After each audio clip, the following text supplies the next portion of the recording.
Hello, welcome to adviser. हमने Lucent series start की है जिसमें हम लोग लूसेंट के सारे टॉपिक्स को मतलब बायोलॉजी के सारे टॉपिक्स को हम लोग वन बाय वन कंप्लीट करेंगे, जिसमें हम लोग ऑलरेडी उसका इंट्रोडक्टरी पार्ट कंप्लीट कर चुके हैं और डिफरेंट ब्रांचेस ऑफ बायोलॉजी में भी हम लोगों ने 84 कंप्लीट कर लिया है 2 वीडियो में। ठीक है, धीरे धीरे चलेंगे बट एक एक वर्ड को समझने की कोशिश करेंगे। वर्ड को समझ लेंगे तो कभी भी एग्जाम में अगर वो वर्ड आता भी है तो आपको वो याद करने की जरूरत नहीं है, सिंपल वो वर्ड को पढ़िए और उससे मतलब निकालिए और आपको उसका आंसर मिल जाएगा। ठीक है, तो स्टार्ट करते हैं हम लोग अपने नेक्स्ट क्लास से। ओके, सो हमारा फर्स्ट जो इसमें है 85th यानी कि 84 तक हम लोग ऑलरेडी कर चुके हैं। तो जो 85th है दैट इज नेफ्रोलॉजी। ठीक है, नेफ्रो का मतलब होता है नेफ्रॉन। ठीक है, नेफ्रॉन। और ये नेफ्रॉन क्या है? Nephron is the structure and functional unit of kidney. ठीक है, जब किडनी की स्टडी करते हैं, जब हम एक्सक्रीशन एक टॉपिक है फिजियोलॉजी, ह्यूमन फिजियोलॉजी में एक टॉपिक है एक्सक्रीशन। तो उस एक्सक्रीशन में जब आप पढ़ते हो किडनी यानी कि एक्सक्रीशन पढ़ते हो तो उसमें आप नेफ्रॉन ही पढ़ते हो। वही नेफ्रॉन होता है जिसमें आपको देखते हो कि कितना रीएब्जॉर्प्शन हुआ वाटर का या फिर ग्लूकोज का या किसका भी, पोटेशियम का, इन सब चीज का रीएब्जॉर्प्शन। यानी कि दोबारा देखिए, आपने एक बार पानी पी लिया, ठीक है, पानी पीने के बाद वो पानी को एक तो हमारी बॉडी ने नॉर्मली एब्जॉर्व किया और उसके बाद वो किडनी में जब चला जाता है तो किडनी में जो ये नेफ्रॉन्स है ना उसको रीअब्जॉर्व भी करते हैं। खाने से भी जो हमें खाना, हमारा बॉडी नॉर्मली स्टमक ये सब जो वेस्ट समझ के उसको भेज देता है, नेफ्रॉन फिर उसमें से भी वाटर और सोडियम पोटेशियम ये सब जो है रीअब्जॉर्व करते हैं ताकि जितना कम से कम वेस्ट हो वो जाए हमारे फीकल मैटर में। ठीक है, तो नेफ्रॉन बेसिकली उसके लिए, रीअब्जॉर्प्शन के लिए। तो जब हम किडनीज की स्टडी करते हैं, ठीक है, तो उसको हम कहते हैं नेफ्रोलॉजी। इसका ये वर्ड अलग नेफ्रो इसलिए है क्योंकि नेफ्रॉन इसका स्ट्रक्चर यूनिट किसका, किडनी का। ठीक है, नेक्स्ट है न्यूरोलॉजी। न्यूरो का मतलब होता है नर्वस सिस्टम। ठीक है, जब हम नर्वस सिस्टम की स्टडी करते हैं तो उसको हम कहते हैं न्यूरोलॉजी। ठीक है, नेक्स्ट है नियोनेटोलॉजी। इस तरीके से पढ़िए, नियोनेटोलॉजी। नियोनेटोलॉजी, नियो का मतलब होता है जो न्यू बॉर्न। ठीक है, जैसे मान लीजिए कि एक, जैसे आजकल नॉर्मली जो नए बच्चे हो रहे हैं उनको ना प्रीमेच्योर उनको वो तुरंत बीमार पड़ जा रहे हैं, तुरंत उनको निमोनिया हो जा रहा है। ठीक है, मतलब वो अपना जो इंटरनल फीमेल बॉडी के अंदर जो इंटरनल एनवायरमेंट में यानी कि वोम्ब में जो उनको कंडीशन मिला था, वो जब इस बाहर दुनिया में आ रहे हैं तो वो कंडीशन से वो कोप अप नहीं कर पा रहे। ठीक है, तो बेसिकली ये क्या है, अडेप्टेशन में धीरे धीरे प्रॉब्लम हो रहा है। तो ये जब भी हम उस न्यू बॉर्न के को जो स्पेशली बीमार हैं या जो प्री मैच्योर है जिनको मेडिकल केयर की जरूरत है, जब हम ऐसे बच्चों की स्टडी करते हैं तो उसको हम कहते हैं नियोनेटोलॉजी। नियो का मतलब होता है न्यू बॉर्न। ठीक है, नेटोलॉजी मतलब न्यू बॉर्न चाइल्ड की बात कर रहे हैं। नेक्स्ट है ओलरी कल्चर। यहाँ से क्वेश्चंस पूछते हैं एग्जाम में, कई बार एसएससी या आईएएस पीसीएस इन सब में पूछते हैं। ओलरी कल्चर, ओलरी कल्चर क्या होता है? Vegetable growing dealing with the culture of non woody plant for food. ठीक है, नॉन वुडी प्लांट ऐसा इसलिए लिखा है, ये उन प्लांट्स की बात कर रहा है जैसे कि हर्ब्स हो गए, जैसे कि श्रब्स हो गए। यहाँ पे आप ट्रीज नहीं लिखे होंगे क्योंकि ट्रीज होते हैं वुडी प्लांट। ठीक है, तो जब भी आप नॉन वुडी प्लांट की बात कर रहे हो यानी कि वेजिटेबल, जैसे कि आप जो सब्जियां उगा रहे हो, ठीक है, वेजिटेबल्स उगा रहे हो, अब उसमें गोभी हो गया, उसमें पालक हो गया, उसमें पत्ता गोभी हो गया, कुछ भी चीज आप उगा रहे हो तो बेसिकली क्या, वो हर्ब्स के वो श्रब या हर्ब के कंडीशन में। ठीक है, मिंट है वो हर्ब के कंडीशन में। ठीक है, तो ये जब इन सब चीज की वेजिटेबल की आप स्टडी करते हो, उनको ग्रोइंग करने की, उनके कल्चरिंग की बात करते हो, दैट इज ओलरी कल्चर। ठीक है, नेक्स्ट है ऑस्मोसिस। ऑलरेडी आपको समझा चुकी हूँ, जब भी वाटर मॉलिक्यूल का मूवमेंट होता है सेमी परमेबल मेम्ब्रेन से हायर कंसेंट्रेशन से लोअर कंसेंट्रेशन,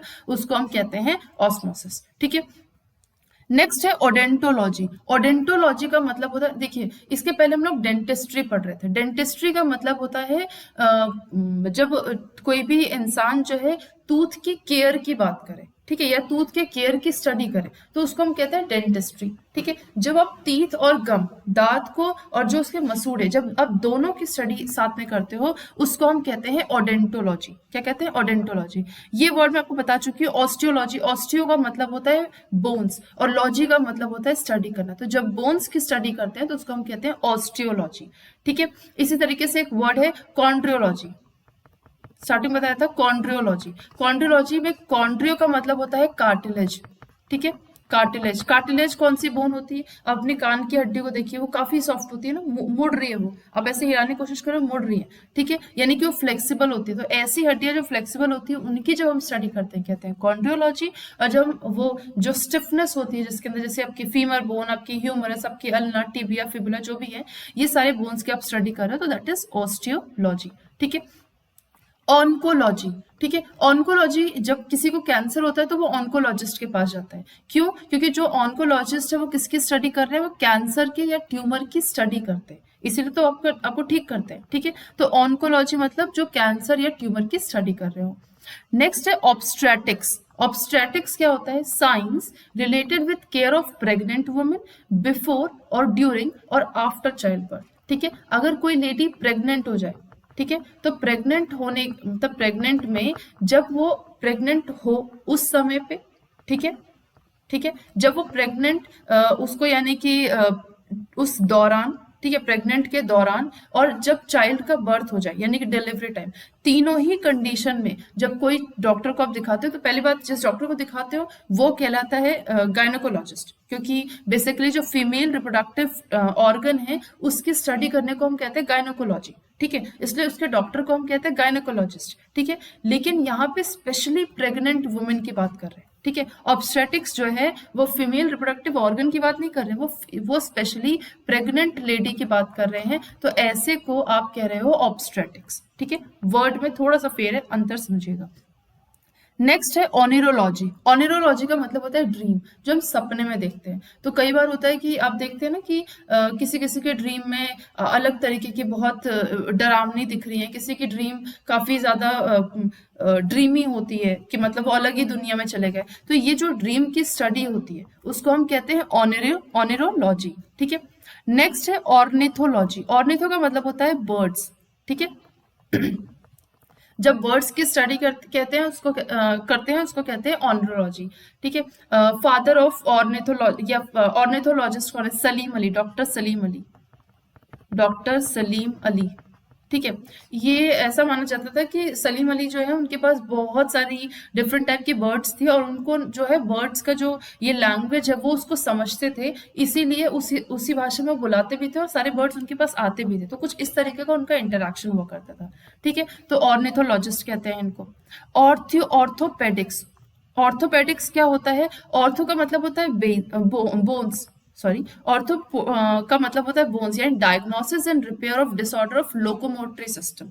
अब लोकोमोटरी में आपके बोन्स आएंगे, ठीक है। तो ये जो बोन्स है या जो मसल्स हैं उनके इंटरेक्शन से हम चल पाते हैं, ठीक है। जैसे हम अगर चल पा रहे हैं तो इसका मतलब है कि बोन्स और मसल दोनों का ही इसमें रोल है लोकोमोशन में। तो बेसिकली जब हम इन सब की, ये लोकोमोटरी सिस्टम के डायग्नोसिस या उसके रिपेयर की बात करें, कोई डिसऑर्डर, कोई अच्छे से चल नहीं पा रहा, कोई लंगड़ा आ रहा है, कुछ ऐसा हो रहा है, तो वो ऑर्थोपेडिक डॉक्टर को दिखाता है, ठीक है। एक छूट गया इसमें, दैट इज ऑप्थेल्मोलॉजी। ऑप्थेल्मो का मतलब होता है आईज। तो जब भी हम आईज की स्टडी करते हैं, अब आईज में कुछ भी हो, उसके डिजीजेस हो, उसमें कैसा आई होता है, उसमें रेटिना में प्रॉब्लम हो, किसी भी चीज की बात हो, तो हम उसको ऑप्थेल्मोलॉजिस्ट को दिखाते हैं, यानी कि ऑप्थेल्मोलॉजी, उसकी स्टडी को ऑप्थेल्मोलॉजी कहते हैं, ठीक है। नेक्स्ट है ओपियोलॉजी। ओपियोलॉजी क्या होता है? Branch of herpetology dealing with snakes, जो स्नेक से डील करे, ठीक है। इसी का एक दूसरा नाम आपको मैंने कल बताया था, सरपेंटोलॉजी, सर्पेंटोलॉजी, सर्पेंटोलॉजी भी कहते हैं, ठीक है। स्नेक्स को एक्चुअली सर्पेंट्स भी कहते हैं, इसलिए उसको सर्पेंटोलॉजी कहा जाता है। इस तरीके से ओपियोलॉजी भी कहते हैं इसको, ठीक है। नेक्स्ट है फिजियोलॉजी। फिजियोलॉजी में जितने भी फंक्शनल मैकेनिज्म है लिविंग सिस्टम में, जैसे कि आपका ह्यूमन फिजियोलॉजी आप देखो ना, उसमें बहुत सारे एक्सक्रीशन हो गए, रेस्पिरेशन हो गए, सर्कुलेशन हो गए, रिप्रोडक्टिव सिस्टम, ये सब उसके फंक्शनल मैकेनिज्म के साथ जो हम स्टडी करते हैं, समझते हैं, अपनी फिजियोलॉजी को बेसिकली जब हम स्टडी करते हैं, दैट इज अपने फिजिकल बॉडी को जो हम स्टडी करते हैं, दैट इज फिजियोलॉजी, ठीक है। नेक्स्ट है पैरासिटोलॉजी। पैरासिटोलॉजी का मतलब होता है जब हम पैरासाइट्स की स्टडी करें, ठीक है। हमारे जो इंटेस्टाइन है, मान लीजिए उसमें कोई पैरासाइट है, ठीक है, तो उस पैरासाइट की जब हम स्टडी करेंगे, या कोई आपको एनिमल दिख रहा है उसमें, जैसे कीड़े हो गए, ठीक है, तो ये जो छोटे छोटे कीड़े होते हैं जब हम उसकी स्टडी करते हैं, पैरासाइट्स की स्टडी करते हैं, तो उसको हम कहते हैं पैरासिटोलॉजी, ठीक है। नेक्स्ट है साइकोबायोलॉजी। हाँ, साइकोबायोलॉजी ये लिखा है, तो इसमें क्या है, branch of science deal with biological basis of behaviour and mental phenomena. आप साइकोलॉजिस्ट कहते हो, आप जानते हो साइकोलॉजिस्ट जो आपके मेंटल फिनोमिना को, आपके बिहेवियर को देख के समझता है कि अच्छा आपको कोई प्रॉब्लम है क्या, आपको किसी से डर लग रहा है, तो वो आपके बिहेवियर से समझ में आ जाता है उनको कि हाँ इनको कोई प्रॉब्लम है, मेंटली इनको कोई प्रॉब्लम है, तो उसको कहते हैं साइकोबायोलॉजी। ठीक है, नेक्स्ट है प्राइमेटोलॉजी। अब यहाँ पे हम प्राइमेट्स की स्टडी करते हैं। प्राइमेट्स जैसे कि आपके ऑरेंगटून हो गए, मंकी हो गए, एप्स हो गए, ह्यूमन हो गए, ये सब प्राइमेट्स हैं। ठीक है, तो जब आप प्राइमेट्स की स्टडी करते हो बेसिकली उसको हम कहते हैं प्राइमेटोलॉजी। ठीक है, नेक्स्ट है पैथोलॉजी। एक सेकंड, हाँ, नेक्स्ट है पैथोलॉजी। पैथोलॉजी क्या होता है, देखिए हम नॉर्मली क्या होता है कि आप ब्लड का जो आप टेस्ट कराते हो, ब्लड टेस्ट कराते हो, तो आप क्या करते हो, पैथोलॉजी में जाते हो। ठीक है, तो वहां पे आपने क्या किया कि कोई डिजीज है, मान लो आपको बहुत ज्यादा बुखार आ रहा है, बहुत प्रॉब्लम हो रही है, तो आप क्या करते हो, तुरंत अपना ब्लड टेस्ट करा लेते हो। तो ब्लड टेस्ट कराने के लिए आप कहाँ जाते हो, पैथोलॉजी में। तो आप बेसिकली क्या करना क्या चाह रहे हो, आप उस जो भी डिजीज हुई है आपको, उसका आप नेचर, उसकी ओरिजिन, उसका कंसर्न या उसका कॉज क्या है, किस वजह से वो बीमारी हुई है, उसको आप स्टडी करना चाहते हो। तो इसलिए आप ब्लड टेस्ट कराते हो, आप लिवर टेस्ट कराते हो, आप बहुत सारे ऐसे टेस्ट होते हैं, तो उसको हम करते कहाँ, पैथोलॉजी में। ठीक है, पाथ लैब, उस लैब को कहते हैं पाथ लैब। ठीक है, तो इसलिए इसका नाम है पैथोलॉजी। ठीक है, नेक्स्ट है पोमोलॉजी। ये पोमोलॉजी नहीं है, पोमोलॉजी है। ठीक है, POMO, पोमोलॉजी। पोमोलॉजी का मतलब होता है जो फ्रूट या फ्रूट यील्डिंग प्लांट, कोई ऐसा प्लांट जैसे मान लीजिए गवावा प्लांट है। ठीक है, तो अब ये गवावा प्लांट है, उस गवावा प्लांट का और उसके ऊपर जो गवावा हो रहा है, इन दोनों की स्टडी जो हम करते हैं उसको हम कहते हैं पोमोलॉजी। तो फ्रूट से संबंधित है, पोमो जो है वो फ्रूट से संबंधित है। ठीक है, कई बार ये ऑप्शंस में ये भी डालते हैं, पोमोलॉजी। ठीक है, नेक्स्ट है साइकेट्री, मेंटल डिसऑर्डर की बात। देखिए अभी लास्ट में आपने क्या पढ़ा, वहां पे साइकोबायोलॉजी, जो आप मेंटल फिनोमिना और उसके बिहेवियर की स्टडी करते हो। ठीक है, साइकेट्री क्या है, जब मेंटल डिसऑर्डर की का ट्रीटमेंट आप करते हो। ठीक है, दैट इज साइकेट्री। किसी को बीमारी है मेंटली, किसी को ब्रेन से रिलेटेड कोई बीमारी है, तो उस डिसऑर्डर को जब आप ट्रीटमेंट कराते हो उसको हम कहते हैं साइकेट्री। ठीक है, या फिर उस करने वाले इंसान को आप कहते हो साइकेट्रिस्ट। ठीक है, तो वही है। नेक्स्ट है साइकोलॉजी। देखिए साइको का मतलब ही होता है ह्यूमन माइंड या बिहेवियर। ठीक है, माइंड एंड बिहेवियर, साइको का मतलब। ठीक है, हम लोग कहते हैं ना कोई चीज, कोई साइको है। ठीक है, साइको मतलब वो एक तरीके से मेंटल है। ठीक है, तो साइको का मतलब होता है एक तरीके से मेंटल। तो मेंटल हेल्थ के लिए आप या फिर मेंटल डिसऑर्डर्स के लिए आप जब भी वर्ड यूज करोगे आप साइको वर्ड यूज करोगे। तो यहाँ पे लिखा है साइकोलॉजी। तो जब भी आप ह्यूमन माइंड या उसके बिहेवियर की स्टडी कर रहे हो तो कहोगे साइकोलॉजी। जब भी आप मेंटल डिसऑर्डर की स्टडी करोगे तो उसको कहोगे आप साइकेट्री। जब भी आप जब भी आप मेंटल फिनोमिना या बिहेवियर की बात करोगे तो कहोगे साइकोबायोलॉजी। ठीक है, यहां तक समझ में आया। नेक्स्ट है पिसीकल्चर। पिसीकल्चर क्या है, पिसीकल्चर का मतलब होता है फिशेस का कल्चर, फिशेस की रेयरिंग। आपको लास्ट टाइम बताया था ना, कल्चर जहां भी लिखा हो इसका मतलब समझ जाओ वहां उस चीज की रेयरिंग हो रही है, उस चीज की कल्चरिंग हो रही है। ठीक है, तो पिसीकल्चर लिखा है यानी कि फिशेस की रेयरिंग। ठीक है, नेक्स्ट है साइकोलॉजी, नेक्स्ट है फाइकोलॉजी। अब आपको एक वर्ड बताया था इसके साथ लास्ट टर्न पे, एल्गोलॉजी। एल्गोलॉजी क्या बताया था कि एल्गी की स्टडी कर रहे हैं तो एल्गोलॉजी कहते हैं। अब इसी एल्गोलॉजी को ना एक और नाम है इसका, फाइकोलॉजी। ठीक है, एल्गी की ही स्टडी को फाइकोलॉजी भी कहते हैं। ठीक है, नेक्स्ट है पेडियाट्रिक्स। पेडियाट्रिक्स इसका मतलब क्या है, branch of medicine dealing with children. बच्चों से रिलेटेड जब भी हम मेडिसिन की बात करते हैं तो उसको हम कहते हैं पेडियाट्रिक्स। ठीक है, जो बच्चों का एक वार्ड होता है ना जहाँ पे बच्चों से की बीमारियों से रिलेटेड मेडिसिन दी जाती है, तो उस जगह पे आपको ऊपर लिखा हुआ दिख जाता होगा पेडियाट्रिक्स है, यानी कि समझ जाओ कि वहाँ बच्चों की चीजें, बच्चों के मेडिसिन से रिलेटेड चीजें मिलेंगी। ठीक है, नेक्स्ट है पैरासाइटोलॉजी। ये हम लोग पढ़ चुके हैं, अभी पहले ही आया था, जिसमें हम पैरासाइट्स की स्टडी कर रहे हैं। नेक्स्ट है फार्मेकोलॉजी। ठीक है, फार्मेकोलॉजी का मतलब होता है, फार्मेकोलॉजी एक ब्रांच भी होता है। ठीक है, उसमें हम लोग ड्रग की बात करते हैं। ठीक है, कौन सा ड्रग किसके लिए, जैसे मान लीजिए ओपियम है। ठीक है, मान लीजिए पेपेवर है, ठीक है, आपने सुना होगा ना, अफीम, गांजा, ये सब जो भी ड्रग्स हैं, या फिर हम जो मेडिसिनल ड्रग्स है, जैसे बोले जाए डोलो है, पैरासिटामोल है, ये सब जो हम बात कर रहे हैं, तो ये सब फार्मेकोलॉजी में आता है। जब आप ड्रग से रिलेटेड चीजों को डील करते हो, दैट इज फार्मेकोलॉजी, उसकी स्टडी करते हो, फार्मेकोलॉजी कहलाता है। नेक्स्ट है फोटोबायोलॉजी। फोटोबायोलॉजी का मतलब, फोटो का मतलब होता है लाइट, ठीक है, जो सनलाइट से जो लाइट आ रही है ना हमको, वो फोटोन के फॉर्म में आ रही है। तो फोटोन क्या होता है? फोटोन होता है पैकेट्स ऑफ लाइट। क्या होता है? Packets of light. तो हम लोग कह रहे हैं ना, मान लीजिए हम लोग कह रहे हैं कि सनलाइट से हमें फोटॉन्स मिल रहे हैं, यानी कि पैकेट्स ऑफ लाइट मिल रहे हैं। तो फोटो बायोलॉजी का मतलब होता है effect of light in various biological processes में। जब हम बायोलॉजी लिखा है ना, तो बायोलॉजी के प्रोसेसेस में जब भी लाइट का इफेक्ट को हम देखेंगे, that is photo biology. Next है फाइलोजेनी। फाइलोजेनी का मतलब होता है आप इवोल्यूशनरी स्टडी हिस्ट्री पढ़ रहे हो, ठीक है। अब इसको एक तरीके से समझा सकती हूँ, ये इसका एक करेक्ट एग्जाम्पल नहीं, बट समझने के लिए, जैसे मान लीजिए कि कोई एक परदादा है, ठीक है। अब कोई एक बच्चा है, बच्चे स्टार्ट करते हैं, दो बच्चे हैं, ठीक है, उनके मॉम डैड है, ठीक है, ये उनके मॉम डैड है, ये उनके पेरेंट्स है, ये पेरेंट्स है, और उन्होंने जिनसे शादी की वो ये बच्चे, तो ये बेसिक, अच्छा सॉरी, इनके बच्चे हैं ना ये, ठीक, हाँ, ये हो गया। अब देखिए, ये फीमेल है, ये मेल है, ठीक है। अब ये जो दो हैं, जैसे मान लीजिए अब मेल है, तो मेल के आप मदर फादर को देख लीजिए, ये इनके फादर है, ये इनके मदर है। फिर इनके मदर फादर को देख लीजिए, ये इनके फादर है, ये इनके मदर। तो बेसिकली देखिए ये क्या हो रहे हैं, ये परदादा है, ठीक है, ये बच्चा है, ये बच्चा, ये दो बच्चे हैं, तो इनके ये फादर हो गए, ठीक है, पापा मम्मी। ये पापा मम्मी के ये दादा, मतलब हमारे लिए वो दादा हो गए, ठीक है, जो ग्रैंडफादर और ग्रैंड मदर हो गई। ये हमारे ग्रैंडफादर, ये हमारे ग्रैंड मदर, ठीक है, ये हमारे ग्रेट ग्रैंडफादर, ये हमारे ग्रेट ग्रैंड मदर, ठीक है। तो बेसिकली हम क्या देख रहे हैं, हम यहाँ पे देख रहे हैं इवोल्यूशनरी हिस्ट्री किसी एक पर्टिकुलर, किसी दो बच्चों की, हम एक इवोल्यूशनरी हिस्ट्री देख रहे हैं। इसी तरीके से फाइलोजेनी होता है। फाइलोजेनी का मतलब होता है कि हमारे से पहले, ह्यूमन इवोल्यूशन से पहले, हमारा इसके पहले क्या था। जैसे आपने वर्ड सुना होगा ऑस्ट्रेलोपिथेकस, रामापिथेकस, ठीक है, इस तरीके से बहुत सारे, होमो हैबिलिस, होमो इरेक्टस, इस तरीके से आप ह्यूमन इवोल्यूशन को देखते हो। तो बेसिकली जब हम इवोल्यूशनरी हिस्ट्री की बात कर रहे हैं, ठीक है, पहले क्या हुआ, अभी क्या था, उसके पहले क्या था, उसके पहले क्या था, उसके पहले क्या था, तो स्टार्टिंग से लेके एंड तक इवोल्यूशन कैसे कैसे हुआ, सारी चीजें हम पढ़ते हैं फाइलोजेनी में।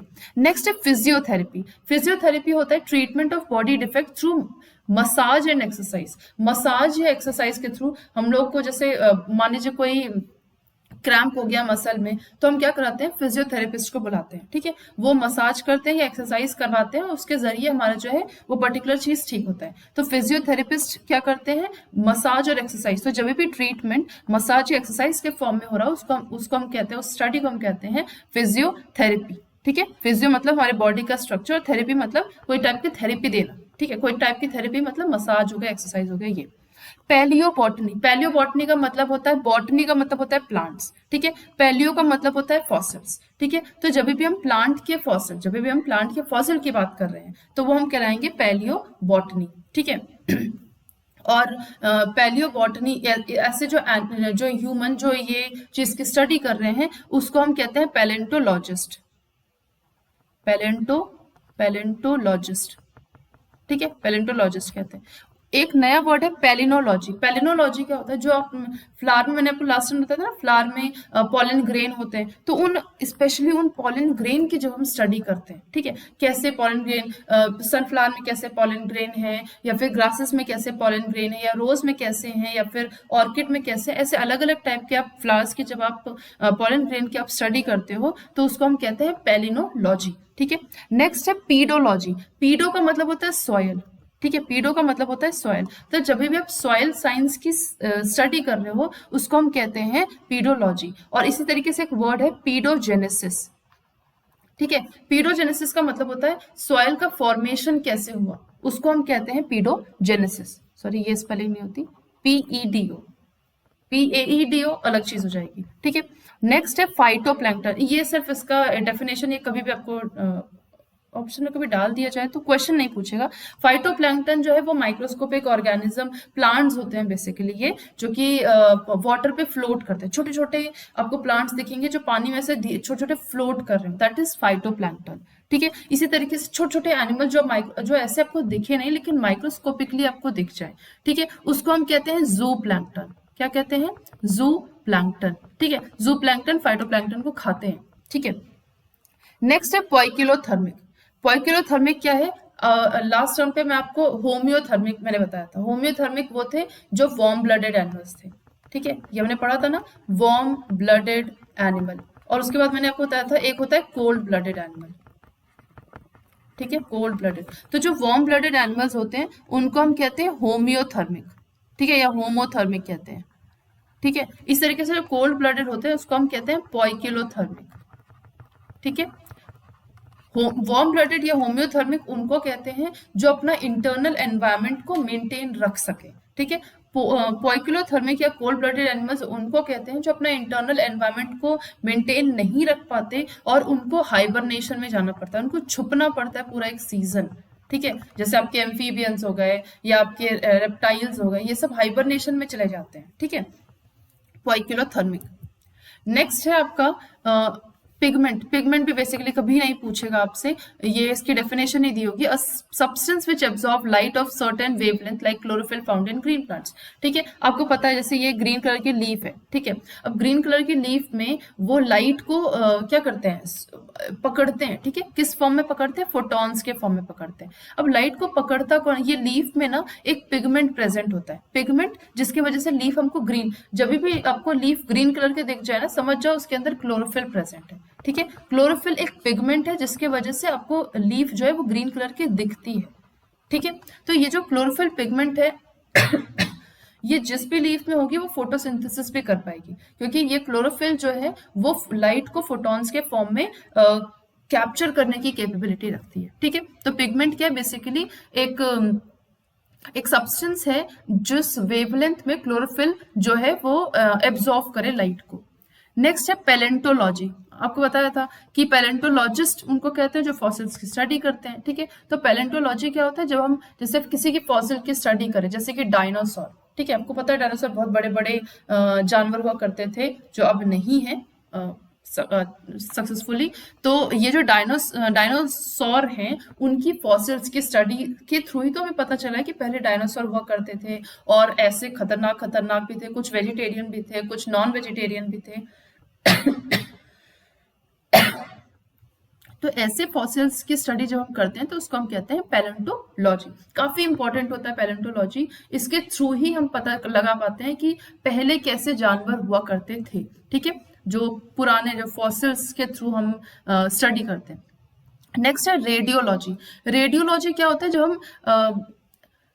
जब हम किसी तरीके के रेडिएशंस की स्टडी करें। ठीक है, किसी तरीके के रेडिएशंस की, तो रेडियोलॉजी क्या है? बेसिकली रेडिएशंस की स्टडी करें। अब रेडिएशंस तो बहुत सारी चीजों की होती है। आप एक्सरे कराते हो, एक तरीके का रेडिएशन ही तो है। जैसे मान लीजिए आप अपने चेस्ट का एक्सरे करवाना है या आपको अपने हाथ उंगलियों का एक्सरे कराना है, तो आप क्या करोगे? एक्सरे मशीन के सामने अपनी उंगलियों को रखोगे एकदम स्ट्रेट। ठीक है, तो जब मशीन के सामने, तो बेसिकली क्या होगा? फोटो खींचेगी उसकी। ठीक है, जो आपके हाथ में जो आता है वो फोटो खींचता है। तो बेसिकली उसमें क्या है कि ये मान लीजिए ये आपका हाथ है, तो इसमें रेडिएशंस पड़े तो सीधे जो है स्किन का इससे कुछ लेना नहीं, सीधे बोन्स के आर पार हो जाती है वो रेडिएशन, तभी तो आपको बोन्स का करेक्ट स्ट्रक्चर दिखता है। ठीक है, तो यहाँ पे रेडिएशन का काम है जो हमको दिखता नहीं है। ठीक है, उसी तरीके से सीटी स्कैन होता है, एमआरआई होता है ब्रेन का, पीईटी होता है। ये सब डायग्नोसिस है जिससे हम ह्यूमन बॉडी में कोई डिजीज देख पाए। हम एक्सरे क्यों करवाते हैं? हम देखते हैं कि कहीं हमारे बोन्स कहीं गिर गए तो चोट लग गई, मान लीजिए हड्डी टूट गई, तो हमको ये हड्डी टूटी है या नहीं,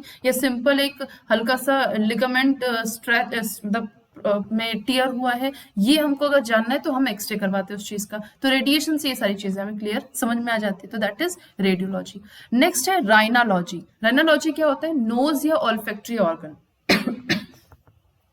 राइना का मतलब होता है नोज। ठीक है, तो नोज या फिर जो ऑल्फैक्टरी जिसके थ्रू हम ये नोज हो गए या आपके थ्रोट हो गए, इन सब चीजों के ऑर्गन्स की जो आप स्टडी करते हो, दैट इज राइनालॉजी। नेक्स्ट है सिंडेस्मोलॉजी। इस वर्ड से समझिए, डेस्मोलॉजी क्या है? Branch of anatomy deals with ligaments. Ligaments जो हैं वो बेसिकली क्या होते हैं? देखो दो होते हैं, टेंडन्स और लिगामेंट्स, ठीक है? इस तरीके से याद करिए, एमटीबी, ठीक है, और बीएलबी। एमटीबी होता है मसल्स को बोन से जोड़ने वाला, कौन है? टेंडन। और बोन्स को बोन से जोड़ने वाला क्या है? लिगामेंट। तो इस लिगामेंट की जब हम इस लिगामेंट के एनाटॉमी की जब हम स्टडी करते हैं तो उसको हम कहते हैं सिनडेस्मोलॉजी, ठीक है। नेक्स्ट है स्पर्मोलॉजी। स्पर्मोलॉजी क्या है? स्पर्म्स यानी कि मेल गैमीट, यानी कि study of different type of plant seed. जो प्लांट सीड की स्टडी करते हो बेसिकली, जो प्लांट सीड में सिंपल समझ लो, प्लांट सीड की जो हम बेसिकली डिफरेंट टाइप की प्लांट सीड की स्टडी कर रहे हैं उसको हम कहते हैं स्पर्मोलॉजी, ठीक है। नेक्स्ट है सोनोग्राफी। अपने सोनोग्राफी कई बार सुना होगा, जो प्रेग्नेंट लेडी है वो बार बार जाती है सोनोग्राफी कराने के लिए, यानी कि अल्ट्रासाउंड कराने के लिए कि उनका जो बेबी है उसमें कितना ग्रोथ हुआ या बेहतर ग्रोथ हो रहा है नहीं, या कोई प्रॉब्लम तो नहीं हो रहा है। तो वो सोनोग्राफी क्या है? उसमें हम अल्ट्रासाउंड या इमेजिंग मतलब उस जो आपका वोम्ब है उसके अंदर देखते हैं हम कि बच्चे की कंडीशन कैसी है, सोनोग्राफी कहते हैं। नेक्स्ट है सोरोलॉजी। देखो सर्पेंटोलॉजी होता है जो हम सर्पेंट्स की स्टडी यानी कि स्नेक्स की स्टडी करते हैं। सोरोलॉजी होता है जो हम लिजर्ड्स की स्टडी करते हैं। अब यहाँ पे दोनों लिजर्ड, आपके गार्डन लिजर्ड, आपके हाउस लिजर्ड सब आ जाता है। गार्डन लिजर्ड होता है गिरगिट, हाउस लिजर्ड आपकी जो ये छिपकली, ठीक है। जब हम इन टाइप के लिजर्ड्स की बात करते हैं दैट इज सोरोलॉजी, ठीक है। नेक्स्ट है स्फिग्मोलॉजी। स्फिग्मोलॉजी का मतलब होता है पल्स और आर्ट्रियल प्रेशर की स्टडी करना, ठीक है। पल्स यानी कि जैसे आप हाथ में जब अपने रिस्ट की तरफ टच करके देखते हो तो वहां पे पल्स आपको पता चलता है कि कितना आपका हार्ट रेट कैसा है। या फिर आप ब्लड प्रेशर नापने के लिए आप एक मशीन होता है ना उसका आप यूज करते हो आर्ट्रियल प्रेशर को नापने के लिए, कि आर्ट्रियल प्रेशर जो है कितना होता है, ब्लड प्रेशर कितना होता है हमारी बॉडी का, 120/80, ठीक है। ये होता है नॉर्मल ब्लड प्रेशर, ठीक है। तो इसको पढ़ने जो पढ़ते हैं हम, जो उसकी स्टडी करते हैं उसको हम कहते हैं स्फिग्मोलॉजी, ठीक है। और जिस चीज से हम हार्ट रेट को नापते हैं उसको हम कहते हैं स्फिग्मोमैनोमीटर, ठीक है। उसको हम कहते हैं स्फिग्मोमैनोमीटर, ये मशीन का, इस डिवाइस का नाम है, ठीक है। नेक्स्ट है सेरिकल्चर। कई बार पूछता है यूपीपीसीएस, आईएएस, सब में पूछता है। सेरिकल्चर क्या होता है? Rearing of silk worm. Silk worm की जब हम कल्चर लिखा है ना, तो कल्चर का मतलब होता है सिल्क वर्म की जब हम रियरिंग करते हैं। ये सिल्क वर्म जो है ना एक तरीके का ऐसा इंसेक्ट है जो कि सिल्क बनाता है। मलबरी सिल्क आपने सुना होगा, ठीक है। तो ये जो सिल्क बनाता है उसको हम कहते हैं सिल्क वर्म, ठीक है। तो इसकी स्टडी करने वाले को हम कहते हैं सेरीकल्चर, मतलब इसकी रियरिंग को जो करता है उसको हम कहते हैं सेरीकल्चर। टेक्सोनमी। टेक्सोनमी क्या है? किसी भी ऑर्गेनिज्म को उसको क्लासिफाई करना, उसका नॉमेनक्लेचर करना या उसका आइडेंटिफिकेशन करना, दैट इज टेक्सोनमी। नहीं समझ में? सिंपल सी चीज समझिए, जैसे मान लीजिए कि आपको टेक्सोनमी में क्या है कि आपको डिफरेंट तरीके के, कल आपको बता रही थी कि एक कई सारे प्लांट्स को डिफरेंट फैमिलीज में कर दिया गया। तो ये प्लांट है, मान लीजिए कि उसमें एक अलग तरीके का कंडीशन दिख रहा है तो उसको अपने एक अलग फैमिली में डाल दिया। ये एक अलग तरीके का प्लांट है, उसको अपने एक अलग फैमिली में डाल दिया। तो बेसिकली आपने क्या किया? आपने क्लासिफाई किया कि अच्छा इसमें ऐसे कैरेक्टर्स हैं, इसमें ऐसे कैरेक्टर्स, यानी ये तो डिफरेंट कैरेक्टर्स हो गए। फिर आपने क्या किया? उसको नॉमेनक्लेचर कर दिया। नॉमेनक्लेचर का मतलब होता है नाम देना, ठीक है। जैसे बहुत बेसिक आपको बताऊं, जैसे जो मैंगो होते हैं, मैंगो को नॉर्मली लोकल नेम तो हम मैंगो कहते हैं, लेकिन जब आप अलग अलग जगह पे जाओगे ना दूसरे देश में, तो मैंगो को वो सब लोग अलग अलग नाम से जानेंगे, ठीक है। तो इसका बोटानिकल नेम दे दिया गया मैंगीफेरा इंडिका। क्या दिया गया? Mangifera indica. मैंगीफेरा इंडिका इसका बोटानिकल नेम है, ठीक है। तो ये जो मैंगीफेरा इंडिका वो मैंगो, अब आप कहीं पे चले जाइए, किसी भी देश में चले जाइए, ठीक है, आप मैंगीफेरा इंडिका बोलेंगे वो मैंगो ही समझेगा, ठीक है। तो यहाँ पे ये क्या आपने क्या किया? बेसिकली नॉमेनक्लेचर किया, आइडेंटिफाई किया उसको, दैट इज टेक्सोनमी, ठीक है। नेक्स्ट है टेलीपैथी। टेलीपैथी होता है जैसे आपने कई बार वो मूवीज में एक चीज देखी होगी, माइंड एक मान लीजिए कोई कुछ माइंड में बोल रहा है और दूसरा जो है उसकी सेंस से समझ जा रहा है कि वो क्या बोलने की कोशिश कर रहा है, दैट इज टेलीपैथी कम्युनिकेशन। तो क्या है? कम्युनिकेशन ऑफ थॉट्स और idea from one mind to another without normal use of senses. आप उसको उसके मतलब आप उसमें यूज नहीं कर रहे हो, आप अपने हाथ से अपने मुंह से बोल नहीं रहे हो कि आप क्या सोच रहे हो, लेकिन माइंड टू माइंड एक कम्युनिकेशन हो गया जिसके थ्रू समझ में आ गया सामने वाले को, दैट इज टेलीपैथी। ठीक है, जैसे हम समझते हैं कि हमारे भगवान या हमारे अल्लाह जो इस चीज को समझ रहे हैं, ठीक है, कि हम जो भी चीज चाहते हैं वो चीज उसको पूरा कर रहे हैं, तो टेलीपैथी है यहाँ पे, ठीक है। नेक्स्ट है वेटेनरी साइंस। वेटेनरी साइंस होता है जब हम डोमेस्टिक एनिमल्स की जिस भी आपको हॉस्पिटल में देखो वहाँ पे एनिमल्स का डोमेस्टिक एनिमल्स की ट्रीटमेंट या उसके केयर की बात कर रही हो, वहाँ पे उस हॉस्पिटल के ऊपर लिखा होगा वेटेनरी हॉस्पिटल, ठीक है। वेटेनरी का मतलब होता है जहाँ पे हम डोमेस्टिक एनिमल्स के केयर या उसके ट्रीटमेंट की बात करते हैं, वो वेटेनरी साइंस, इसकी स्टडी को वेटेनरी साइंस कहते हैं। नेक्स्ट है होल्स्टीन फ्रीसियन। कभी एग्जाम में नहीं पूछा गया, कभी नहीं पूछेगा। That it is a non indigenous breed of cow, ठीक है। ये नॉन इंडिजिनस यानी कि हमारे इंडिया का ब्रीड नहीं है ये, जो कि पाया जाता है, लेकिन होल्स्टीन फ्रीसियन, ठीक है, एक तरीके से हाइब्रिड मान सकते हैं। विटिकल्चर एग्जाम में बहुत पूछता है। विटिकल्चर क्या है? कल्टीवेशन ऑफ ग्रेप्स, ठीक है। वाइटस इसका बोटानिकल नेम है, वाइटस, ठीक है। तो वाइटस कहते हैं किसको? ग्रेप्स को, इसीलिए इसके कल्चरिंग को कहा जाता है विटिकल्चर। लास्ट में आपको ऑलरेडी बता चुकी हूँ, वायरोलॉजी का मतलब होता है वायरस की स्टडी करना। वायरस जैसे कि corona virus, H3N2, H3N1, human immuno deficiency virus, HIV जिससे एड्स होता है, ये सारी चीजें जो है आपके वायरसेस ही हैं। इन सब चीज की स्टडी करने को कहते हैं हम वायरोलॉजी। तो यहाँ तक हमारे different branches of biology complete हो चुका है। नेक्स्ट हम लोग जो है पढ़ेंगे मेन टर्मिनोलॉजी, इसमें सिर्फ 9 है, वो पढ़ के हम लोग कुछ MCQs को कंप्लीट करने की कोशिश करेंगे, ठीक है, लेकिन नेक्स्ट क्लास में। So with this, thank you.